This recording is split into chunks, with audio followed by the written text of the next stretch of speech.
Hi, Clayton Springfield Leather Company. Today we wanted to talk about a few different basic styles of snaps, how to set them, which parts go together, and the proper thickness of leather to set your snaps in. We get a lot of questions about different kinds of snaps. How thick does your leather have to be? What size hole do you have to punch? What snaps are appropriate for what project? And so we're just going to cover very briefly 3 basic styles today. The first snap style we want to cover is the bar snap. The bar, seen here, it replaces your post and stud. Now I'll show you how to fix it onto your leather piece. I'm going to start out by grabbing it in a pair of pliers. You can use needle nose. I've just got a pair of pliers here with some leather on the tip so it doesn't mar it. And so I just like to position it over the leather like so, and then clamp it down on each end to get it to stay put. Once you get that clamped down, we actually sell a bar snap setter, which looks like this here. You can see the little nipple on the bar goes into the divot on the setter to set it flat. Now the big thing about setting any snap is keeping your setter as straight up and down as possible and striking it as true as you can. Just a couple whacks to get it flattened out, and there you go. Alright, so now we've got our bar set onto our piece of leather. We're going to move on to setting our cap and socket. Now we'll place our cap through the leather and place it on the anvil, and put our socket on top of the cap. And now the trick here is to mine the 2 small spring bars inside of the socket. Make sure our setter goes between those 2 spring bars and sits on top of the cap post. And we'll kind of hold that down with our fingers. Hold your setter straight up. Strike it a couple times, and it should be set firmly on there.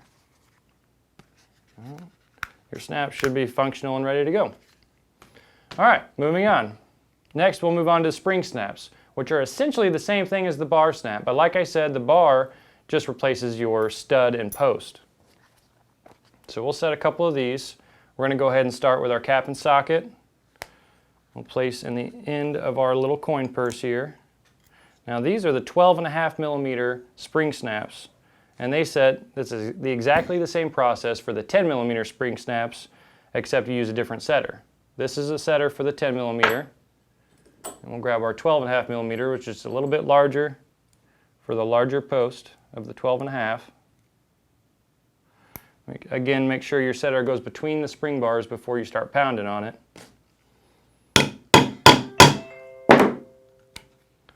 Get that set on there. I don't know if you can see that. Whenever you know you have it set well, whenever it mushrooms over the post nice and evenly and it's not bent too far one way or the other. And we'll go ahead and do our post and stud. So I just stuck the stud through the leather, and I'm going to take I stuck the post through the leather, and I'm going to take the stud, put it right on top of the post, and use the other 12.5 millimeter spring snap setter. Just got the little hole in the end to go right over the stud. Hold it straight up and down. Whack it on there a couple times, and there you go. Your stud shouldn't turn or move. If you don't get it set tight enough, it will pop off there. So just give it a good few strikes and it should be fine. One thing you got to watch out for is if your leather is too thin and you have too much post inside of your stud, then it'll actually flare the stud out to where your snap won't set properly. But that, I think, is about the right thickness. We're working about 5-ounce leather or so. All right, moving on. We'll go ahead and set a Segma snap. Now, Segma snaps are pretty simple. The real trick here is leather thickness. These snaps are a little bit picky about how thick your leather is. Thin leather is okay. You may have to use a little bit smaller rivet side. These have the same basic components as far as having your cap, socket, post, and stud. They just look a little bit differently. The post is really, it's just like a double cap rivet is all it is. And so in a pinch, if you need to, you could use a smaller double cap rivet for your post side. Now we're going to set this through the finished side of the leather and set our stud on top. And we have got a specific Segma Snap setter. Again, having the proper setter is key here. If you try to do this with a different setter, it's just not going to work. So we'll use our stud side and just drive it down on there, just like you do with a spring snap. Make sure that's not going to turn or go anywhere. And then we have a little bit larger hole on this side to accommodate the larger socket of the Segma Snap. Now the socket gets pushed right through the hole. I believe that's a 5/32 hole. It's about as small of a hole as you can use with these line 16 Segma Snaps. And again, we can stick this on our anvil, or you can do it flat on the granite. And we've got a specific setter to go right inside that socket. All right, so that finishes up the Segma Snap. We've got the socket set in the cap. That should snap together there. What's nice about Segma Snaps is they're nice and low profile. They're not real big and bulky. They've got a smaller cap diameter, so they're good for small projects. Anything inside wallet interiors, coin purses, that kind of thing, they're great. So now we're going to move on to the last snap category, which is the line 20 and line 24 snaps. Both snaps take the same setting process, the only difference being the line 20 and line 24 have different setters. Line 20 is a little bit smaller diameter, takes a little bit smaller setter head. We're going to set the line 24 snaps. More specifically, we're going to set the pull the dot snaps, which are line 24 snaps, but it's a directional snap. And I'll show you on the pull the dot snaps, it actually has pull the dot printed on the cap.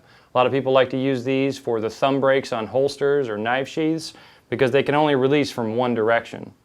So what a lot of people like to do is actually align the word dot on the cap with the direction it's going to be released. Now the cap doesn't really have anything to do with the way it locks. That comes into play with the socket. Now I'll show you the socket. It's got two small tabs on it. One tab is on the inside, right here at the top.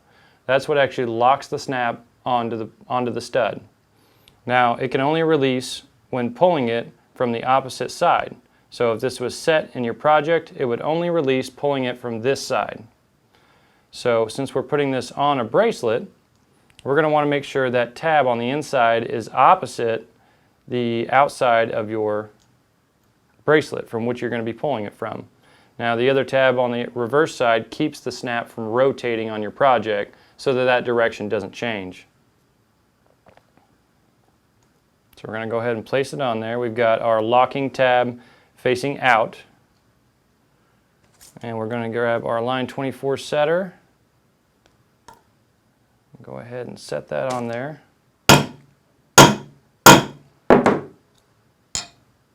we got the cap mushroomed inside of the socket well.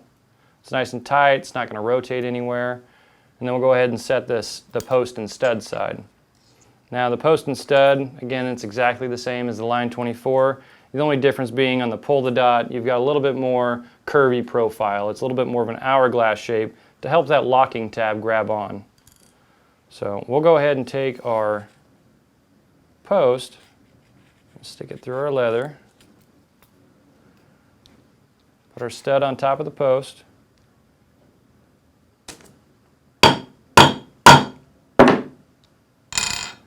so you get your post set, push your cap on from the front side, pushing towards the dot, should snap together and then pull apart in that one direction.